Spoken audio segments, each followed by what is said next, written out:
이번 지방선거는 사법 내란 찬반 투표다. 왜? 민주당이 압도적으로 승리하게 되면 우리가 공소취소 특검법 한다고 그랬는데 국민들은 다 우리 찍어줬다. 이건 동의하신 거다. 우린 그냥 한다라고 그냥 갈 거다. 그러니까 이건 단순히 뭐 누구를 찍고 누구를 떨어뜨리고의 문제가 아니고 공소취소 특검법에 동의하는 자와 이거를 결사적으로 막는 자의 대결이고. 공소 취소 이제 특검 관련해서 의원님이 굉장히 이제 선제적으로 열심히 싸우고 계신데 저는 이제 그게 딱 와닿더라고요. 윤석열의 비상계엄도 내란이고 민주당은 지금 사법 내란을 하고 있다. 헌법상 내란죄의 구성 요건이 폭동을 일으켜 국헌을 문랑케 한 자가 내란입니다. 그렇죠. 국헌을 문랑케 한 것 중에 하나가 헌법기관의 기능을 정지시키거나 헌법기관이 제대로 작동을 못하게 한 거를 국헌 문란이라고 그래요. 법원이 지금 재판하고 있는데 들어가지고 공소 취소를 해버리면 재판이 없어지잖아요. 헌법기관의 기능을 정지시키는 거를 내란이라고 합니다. 그러니까 사법부로 하여금 지금 재판을 못하게 하는 거라고요. 그리고 검찰이 공소유지를 해야 되는데 공소유지를 못하게 하는 거예요. 그렇죠. 예. 특검을 내세워서. 예. 그렇기 때문에 내란이라고 하는 겁니다. 다만 제일 앞에 폭동을 일으켜. 요 부분이 좀 다르죠. 그렇죠. 그러니까 폭동을 일으킨다는 거는 한 지방의 안녕을 갖다 위협할 만큼의 물리적인 소란행위가 있어야 되는데 이거는 뭐로 하냐. 폭동 대신에 법 절차를 악용해서 국정조사란 거를 그 취지에 맞지 않게 하는 겁니다. 그러니까 이건 물리적인 폭동에는 해당하지 않아요. 근데 대한민국 국회가 어느샌가 다수의 폭정에 의해서 옛날 같으면은 소수의 의견도 듣고 절충해서 갔는데 지금은 뭐 떠들거나 말거나 그냥 거소하라 가지고 그냥 가잖아요. 다수결이 최고다. 그죠? 다 다수결로 갑니다. 그러니까 언뜻 표피상으로는 다수결의 원칙이 민주주의다. 우리는 다수결에 따라 하는 거다라고 할 수가 있지만 그건 민주주의가 아니죠. 그거는 다수의 폭정입니다. 민주주의란 건요. 물론 끝에 가서는 다수의 의견을 따른다. 그 결론은 동의합니다. 그렇지만 그 과정에는 소수자의 주장을 경청하고 반영하려고 노력하는 과정을 거치고 다수의 의견을 따른다라고 되어 있습니다. 근데 그 앞에 건 빼죠. 그다음에 국민의 뜻. 그러니까 연성 내란이다. 왜냐? 폭동이란 게 지금 수반이 되지 않기 때문에. 그렇지만 결과는 똑같다. 헌법기관을 무력화시키는 거니까. 현대 정치학에서는 물리적 폭력 동원하지 않아도 그 우세한 입법 권력 이런 걸 가지고 헌법 체제 무너뜨리면 그렇게 규정을 해요. 그게 확장이 됐더라고 개념이. 선거 권위주의라고 하죠. 외피상은 선거를 합니다. 선거를 거치고 선거 결과에 따라 국정이 운영가는 것 같아 보이는데 이런 무조건 다수결주의. 다수파가 이게 국민의 뜻이야. 우린 주권을 받들고 있어. 이걸 선거 권위주의라고 합니다. 선거를 치르지만 결국은 권위주의 정부다. 그렇죠. 결국 이 이재명 대통령이 자기의 이제 재판을 받는 걸 아예 이제 없애버리려고 이제 하는 게 목적이 되다 보니까 아무래도 관심 가는 게 이 대북 송금 사건 아닙니까? 쌍방울이 했다는. 근데 이제 분명한 사실은 방북 수수료 300만 달러하고 황해도의 경기도가 원래 주기로 했던 스마트팜 지원비용 500만 달러를 대납시킨 거. 그다음에 이제 외국환 거래법 위반한 거. 예를 들어 뭐 쌍방울 주건 50명이 비행기 타고 10,000달러, 20,000달러씩 이제 몸에 지니고 갔잖아요. 근데 그 사람들 다 재판에 나와서 증언했고 증언한 사람이 뭐 150명이 넘는다고 그래요. 조사한 사람은 500명.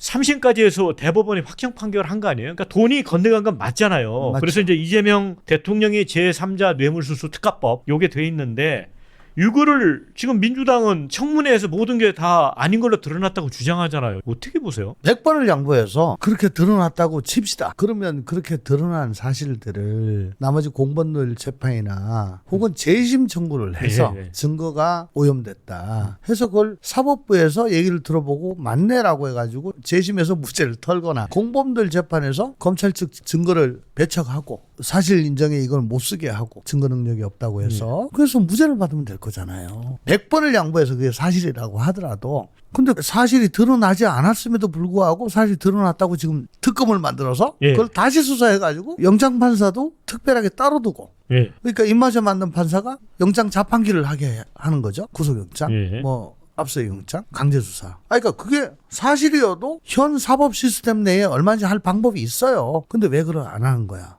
두 번째, 그럼 과연 그게 밝혀졌냐? 물론 검찰 수사 과정에서 뭐 구치감에 며칠을 재웠다든가 가족 사진을 보여주면서 뭐라고 했다든가 네. 한 게 적절하지 않습니다. 적절해 보이지는 않지만, 그러면 그로 인해 가지고 완전히 진술이 왜곡이 되고 사실이 아닌 얘기를 하기 위해서 그쪽으로 몰고 갔다는 그런 증거를 만들어 가지고 또 재심을 하면 돼요. 혹은 재판을 계속해서 무죄를 받으면 된다고. 근데 야 뭘 그렇게까지 했냐, 혹은 뭐 좀 이상한 정황이 있네 정도예요. 근데 정작 중요한 거 연합술 파티나 이혼놈이 만나서 돈 준 거나 네. 그런 거는 여기까지 나와가지고 얘기를 다 하잖아요. 왜 그거는 아무 말도 안 하고 뭐 밝혀졌다고. 글쎄요, 난 좀 동의하기 힘듭니다. 근데 저는 더 놀라운 게 법사위에 있는 이 검찰 출신 고검장 했던 양부남, 박균택, 그다음에 이건태, 예. 이제 32명인가요? 공소취소 특별법에 또 이름도 올렸더라고 이분들이. 근데 이분들이 또 과거에 보면 이재명 대통령 변호사도 했어요. 공천받기 전에. 3명이 다 그랬죠? 양분하면 잘 모르겠습니다만 어쨌든 변호사들이 지금 많이 있죠. 그러니까 자기가 변호사로서 담당했던 사건의 진상을 밝히겠다고 수사 검사들을 불러서 경을 친다. 이해충돌이에요. 이해충돌. 주로 이제 피고인이 방어하는 거 도와주다가 갑자기 판을 뒤집어 가지고 역할 분담이 완전히 바뀌어버려서 법정에서 인정된 사실관계를 뒤집으려고 하는 거 있을 수가 없는 거죠. 적어도 대장동 변호사나 이 사건 변호를 담당했던 의원들은 여기에 참여해서는 안 되는 거죠. 자기가 회피를 했어야 된다고 봅니다. 그래서 지난번에 국회 이제 검사들 한 20여 명 불러서 아마 수사검사들을 국회에 직접 불러서 한 적은 우리 의회 역사상 없었던 것 못 같고, 봤던 것 같은데. 또 그 와중에 재밌는 게 지금 금융감독위원장이 이분도 이재명 대통령 변호인 출신이잖아요. 뭐 대북송금 예. 뭐 변호인가 예. 뭐 그렇다고 예. 하더라고요. 근데 그 김성태 전 쌍방울 회장이 엄청 격노했잖아요. 쌍방 우리 주가를 띄우기 위해서 대북송금했다는 식으로 몰아가기 위해서 금감원이 자기를 완전히 탈탈 털고 있다. 예, 그래서 윤석열 정부하고 이 정부하고 차이가 뭐냐. 차이가 없다. 그러면서 내가 이재명 대통령을 마음속에 영웅으로 알고 있고 그렇게까지 얘기를 했거든요. 그러면 저도 이분이 처음에 금감원장 할 때 아니 변호사 출신이 무슨 금융 전문성이 있어서 가능했는데 이게 다 생각이 있었던 인사 같아요. 결과적으로 보면 놀라웠어요. 꼭 뭐 이걸 하려고 거기 보냈다. 예, 그러니까요. 라는 확증은 없습니다. 예, 근데 그런 느낌이 들잖아요. 근데 뭐 결과가 그렇게 돼 버리니까 참 답답한데, 만약에 주가를 띄우기 위해서 대북 사업을 했다라고 하려면 이게 공시가 나가잖아요. 그렇죠. 근데 우리 지금 저 북한하고 이런 사업하려고 접촉하고 있어. 이거 공시 못 하거든요. 또 유엔 안보리나 미국 자체 또 우리나라의 대북 제재가 촘촘합니다. 자칫 잘못하면은 그 제재에 걸려가지고 그게 안 돼요. 그러니까 이게 지금 북한하고 무슨 사업을 어떻게 하는데 인도적인 게 아니고 조금이라도 체제 유지나 군수로 전환될 수 있는 그런 것이 포함이 될 수 있다는 의심이 있으면 이게 제재가 들어가요. 애초에 공시가 안 되는 걸로 저는 생각을 예. 하는데, 그러니까 아마 김성태 회장도 그런 얘기 아닐까요? 예. 애초부터 이건 안 되는 건데 왜 이러냐, 니네를 잘 알면서 그쵸. 잡으려고 그냥 작정을 예. 했구나, 그런 얘기 같아요. 그런데 한병도 민주당 원내대표가 이제 연임이 됐는데 이분이 대통령도 뭐 그 얘기를 했지만 국민적 의견 수렴하고 수기 절차를 밟아라. 그러니까 지방선거 이후에 특검법을 할지 말지 결정하겠다라고 했어요. 그런데 상식적으로 보면은 취소하겠다, 안 하겠다. 아니면 특검은 하는데 뭐 공소 취소나 지금 야당이 문제 제기하는 그 부분은 빼겠다라고 해야 되는데 그런 언급이 없어요. 그래서 누군가 이런 얘기를 해요. 지금 아주 잘못된 똥을 싸놨는데 신문지를 위에다 덮었다. 그리고 이제 선거 끝날 때까지 한 달간 냄새 계속 풀풀 풍기는데 지금 이런 상태 아니에요? 저는 국민을 무시하는 처사다라고 네. 생각합니다. 제가 긴급연설회의를 제의하고 서명운동을 지금 하고 있는 이유가 뭐냐면은 우리가 터잡고 있는 헌법 질서가 이게 뒤틀려져 버리고 가루가 돼서 무너지는 거예요. 그러면은 법치주의 국가가 될 수가 없고, 법치가 아닌 나라에서는 법이 나를 보호해 준다는 그런 믿음이 없기 때문에 피해를 입은 사람은 사적으로 그걸 구제하게 됩니다. 이게 완전히 석기 시대로 돌아가는 그런 상황이죠. 그렇기 때문에 이거는 뭐 시기를 봐가면서 한다, 그 문제가 아니고 포기하냐 마냐의 문제고요. 포기한다는 얘기가 나올 때까지 우리는 서명운동을 할 거다라고 지금 말씀을 드리고 있는 겁니다. 이게 한번 무너지면은 모든 국민은 법 앞에 평등하다, 갈로 한 사람만 빼고 이제 이렇게 되거든요. 그 한 사람이 두 사람이 될 수도 있고 사람이 바뀔 수도 있습니다. 그러면 그 한 사람을 제외한 혹은 그 센 사람을 제외한 나머지 국민들은 그걸 당연하게 여긴다? 그러면 이게 민주국가 맞나요? 아니잖아요. 우리 대한민국에서 이런 일이 일어난다? 이건 국제적으로 망신이고 조롱거리고 그 어떤 나라에도 이런 법은 없습니다. 모르겠습니다. 북한에서는 감히 최고 존엄을 어떻게 할 수가 없으니까. 그리고 난 그 한병도 원내대표 예. 정말 합리적이고 공손하고 어쨌든 민주당 내에서는 그래도 막 드세지 않은 그런 사람이었거든요. 그런 분이 저번에 김병기 후임으로 원내대표가 되길래 그러면 정청래 대표가 막무가내로 난리를 칠 때 제동이 좀 될라나? 그런 일말의 기대를 하셨군요. 한 번도 브레이크를 예. 밟지 않고 예. 옆에서 악셀을 같이 밟아요. 예. 근데 얼마 전에 또 이제 법사위 이렇게 보니까 전현희 의원이 그 얘기를 했어요. 쌍방울 대북 송금 사건 같은 것에 대해서 전대미문에 검찰 권력이 동원된 국정농단이기 때문에 공소를 취소해야 된다라고 주장을 했거든요. 그런데 요 주장에 대해서 정성호 법무장관의 답변이 저는 정말 심장이 멎는 줄 알았어요. 재심에 준하는 사유 발견됐다면 그렇게 해야 된다라고 하면서 입법 취지에 공감한다. 이 공소시효 특검법에 대해서. 이 정성호 장관에 대해서는 의원님이 믿으면 안 된다 그런 얘기를 여러 방송에 했던 걸 제가 들었거든요. 저도 정성호 장관은 합리적이고 이재명 대표한테도 쓴소리도 하고 그것이 동기이기 때문에 뭐 그런 얘기라고 들었는데 이 정성호 발언 보고. 장관은 예. 저하고 대학 사법연수원 동기입니다. 상당히 합리적이죠. 아니 근데 입법 합리적인 취지에 사람인데 공감한다고 하잖아요. 법무장관 지명되기 직전에 서울대학교에 초청을 받아 특강을 한 적이 있는데 그때 질문 중에 그때는 법무장관 지명자가 아니었어요. 네. 그냥 의원이었는데 공소 취소에 대해서 어떻게 생각하냐 하니까 그건 필요하다고 생각한다 이렇게 얘기를 했었어요. 아 그때도?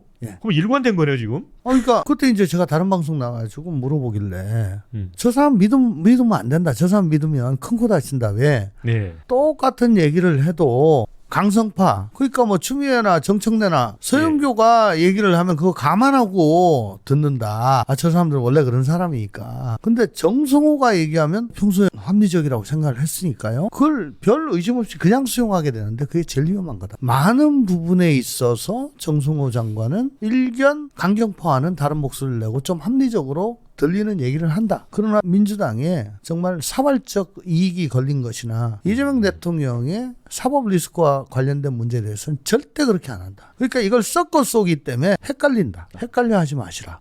저는 그거 다 보이거든요. 아니 대장동 1심에서 추징금이 그냥 뭐 몇백억밖에 안 나왔잖아요. 예. 수천억이었는데 예. 그 항소 취소 뭐 신중히 검토하라. 자기가 수사지휘권 행사는 안 했어. 근데 장관이 수차에 걸쳐 신중히 검토하라. 그거 하지 말라는 얘기잖아요. 어쨌든 남욱 같은 사람은 지금 신났어요. 김만배 같은 사람은 돈이 다 굳었다고 땅도 그냥 다 자기 거고 그거부터 사실은 난 수사를 해야 된다고 봅니다. 직권남용 권리행사 방해. 검사가 항소권이란 걸 행사하려는데 그걸 막았어. 그렇죠. 근데 뭐 난 막은 적 없어요. 그냥 신중하게 생각하라 얘기인데 뭐 걔가 알아서 막았지 뭐 나보고 왜 그래. 나 이제 도망갈 구멍을 만들려고 저렇게 한 건데 이번에 공소 취소 특검법도 예를 들어 지금 정규 검찰에게 저거 공소 취소해라 라고 말을 하려면 서면으로 된 지휘권을 행사해야 되잖아요. 장관의 지휘권을 행사해야 되는데 그거는 아마 법 왜곡죄가 될 가능성이 높습니다. 그러니까 겁나가지고 그걸 못하는 거예요. 그러니까 특검으로 하여금 하게 하는데 특검이란 건 뭡니까? 특검이란 거는 쉽게 얘기하면 떴다방 비슷한 겁니다. 그 조직이 사라져 버리잖아요. 그러니까 나중에 책임 추궁이 힘들어요. 물론 특검으로서 한 일은 공무원 의제가 되기 때문에 다 처벌은 되는데 이게 항구적인 조직이 아니고 상설 국가 조직이 아니고 떴다방이란 말입니다. 이 정권 내에 2년 있다 총선 있죠. 그때 공천을 줘서 빠지를 달면 방탄이 되죠. 그럴 수 있겠네. 예. 뭐 그런 것 참 생각을 해야 되는 그런 서글픔이 있습니다. 왜냐하면 변호사를 전부 다 시켜줬잖아요. 네. 빠지를. 근데 특검이라고 못하나? 국민의힘은 계속 저렇게 지리멸렬할 거다. 그러면 다음 총선도 우리 거다. 그러면 다음번에 방탄해줄게. 방탄복 입어라. 아니 김병기 의원 지금 수사를 하는 겁니까 마는 겁니까? 7번 불렀다는데 그 이후에 도대체 허리가 아파가지고 뭐 복대 차고 나오고 왔다 갔다 하더니 코트 입고 나오더니 이제는 반팔 입고 계속 나오게 됐어. 그러니까 그런 식으로 수사기관이 알아서 하잖아요.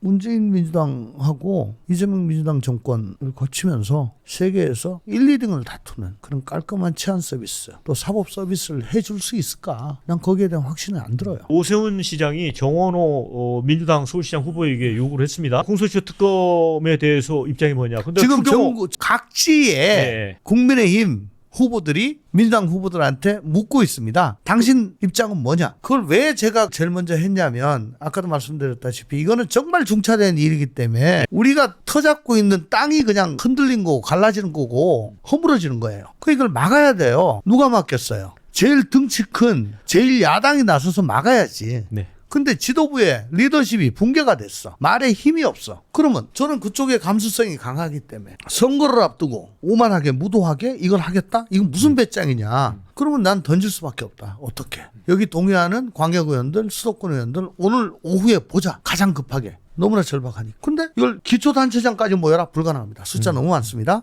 전국 모여라?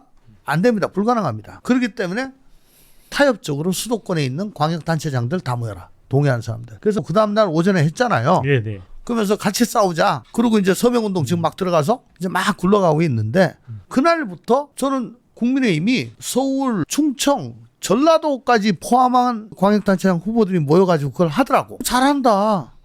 뭐 당내 TF 만든다고. 예. 잘한다. 그러니까 연대에서 싸우자. 같이 싸우자. 그러는데 왜 니네만 싸우냐. 난 이해합니다. 작은 당이 하자는 거 계속 따라하기 명구스러우니까. 그러나 뭐 같이 싸우나 따로 싸우나 싸우면 되는 거니까 연기가 아니고 포기라는 답을 듣는 게 저희의 목표니까. 대단히 잘한다. 그다음에 누가 뭘 어떻게 하건 그 취지가 널리 퍼져서 국민들이 더 잘 알게 되고 결국은 제가 어제 페이스북에 썼습니다. 네. 이번 지방선거는 사법 내란 찬반 투표다. 왜? 아. 민주당이 압도적으로 승리하게 되면 아마 민주당은 그렇게 얘기할 거다. 지방선거 결과 봐라. 우리가 공소취소 특검법 한다고 그랬는데 국민들은 다 우리 찍어줬다. 이건 동의하신 거다. 우린 그냥 한다라고 그냥 갈 거다. 이때까지 그렇게 해왔으니까요. 그러니까 이건 단순히 뭐 누구를 찍고 누구를 떨어뜨리고의 문제가 아니고 공소취소 특검법에 동의하는 자와 이거를 결사적으로 막는 자의 대결이고 여기서 동의하는 자, 추진하는 자가 압도적으로 되면은 이 법은 그냥 넘어간다. 그러니까 이번 지선은 사법 내란 찬반 투표다.